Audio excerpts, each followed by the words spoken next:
Hey there, Linda Sousa here with lindasousa.com, enjoying the journey. And I've been doing a little series of videos today and made some pulled pork and a wonderful Cajun spicy dry rub that we had on that pulled pork. And now I just whipped up a very quick barbecue sauce, and it's simmering actually on the stove right now. I'll show you the pulled pork, which is right here. There we go. And the pulled pork is all sitting and ready in its own juices, nice and beautiful.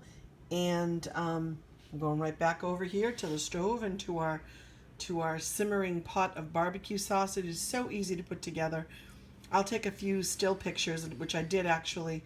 There is one serrano pepper in there, and a jalapeno, some garlic, a little onion.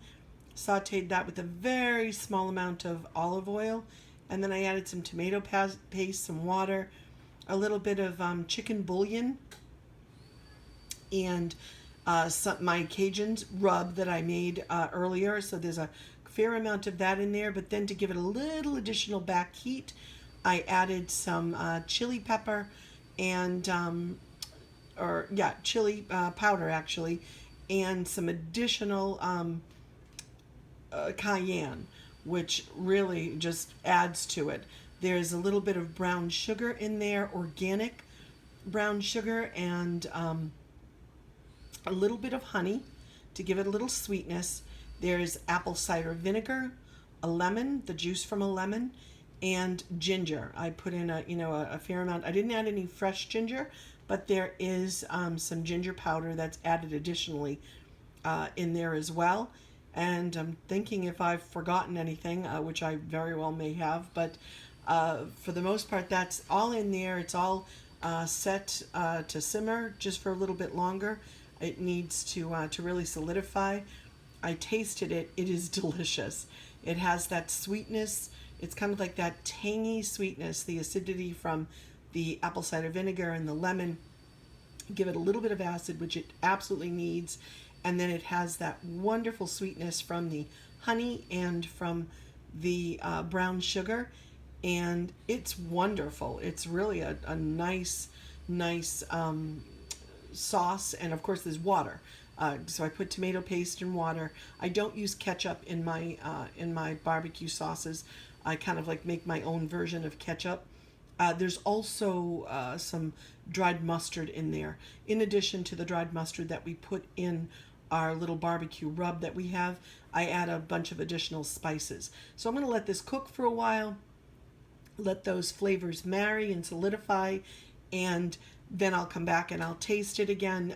May need to, add something to it, and then we'll have that nice pulled pork with some nice barbecue sauce to go with it, and then we'll have this barbecue sauce in the fridge to use for chicken and all kinds of other things.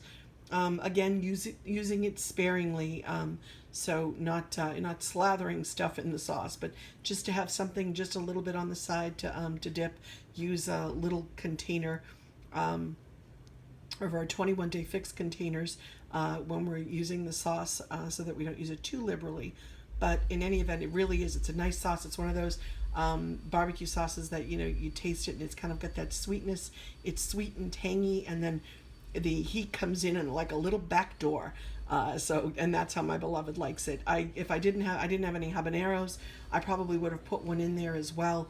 But I only actually used one serrano and one jalapeno, but they were pretty decent size. So I'm going to stir this up, and that's my barbecue sauce.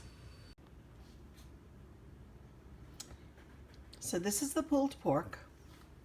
This is the barbecue sauce, which I put in the blender to puree. And you got to be careful too, because you're using, I'm using serrano and jalapeno. So, when you're using hot ingredients like that, there is a fragrance that comes from it. So, because it's pretty potent, especially when you're adding the acid, like the apple cider vinegar and the lemon. So it's quite tangy and quite potent.